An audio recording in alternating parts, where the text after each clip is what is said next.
நீங்கள் சீனியர் சிட்டிசனா இல்லை உங்கள் வீட்டில் ஒரு சீனியர் சிட்டிசன் இருக்காங்களா, அவங்களில் இந்த விழுந்து ஃப்ராக்சர் ப்ரிவெண்ட் பண்ணுறது ஒரு முக்கியமான விஷயம். அதை எப்படி பண்ணுறதுங்கிறது இந்த வீடியோவில் நான் உங்களுக்கு சொல்கிறேன். தரையை எப்போவுமே கிளியராக வச்சுக்கோங்க. நைட் தூங்கும்போது நைட் லேம்ப் எப்போவுமே இருக்கணும். தரையில் ஈரம் எதுவும் இருக்கக்கூடாது. பாத்ரூமில் ஆன்டி ஸ்கிட் டைல்ஸ் இருக்கணும், ரெயிலிங்ஸ் இருக்கணும். இதெல்லாம் இருந்தாலே நம்ம நைட் ஏந்திரிச்சு பாத்ரூம் போய் விழறதை ப்ரிவெண்ட் பண்ணிடலாம்.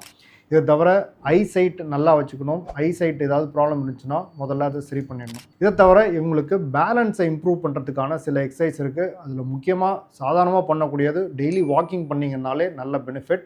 இதை தவிர இந்த பேலன்ஸ் போர்டுன்னு வருது, அதை வச்சும் நீங்கள் எக்ஸசைஸ் பண்ணலாம். ஸோ வீட்டை கரெக்டாக வச்சுக்கணும், ஐசைட்டை கரெக்டாக வச்சுக்கணும், பேலன்ஸை இம்ப்ரூவ் பண்ணுறதுக்கு நல்லா எக்ஸசைஸ் பண்ணணும். இதெல்லாம் பண்ணிங்கனாலே வீட்டில் விழுந்து ஹிப் ஃப்ராக்சரோ ஸ்பைன் ஃப்ராக்சரோ ஆகிறத நம்ம தடுத்துடலாம். நான் doctor Arun Kannan, orthopaedic surgeon. இதை பற்றின டீட்டெயில் வீடியோ நம்ம யூடியூப் சேனலில் இருக்குது. அதற்கான லிங்க் உங்களுக்கு இங்கே டிஸ்கிரிப்ஷனில் ஷேர் பண்ணியிருக்கேன். தேங்க்யூ.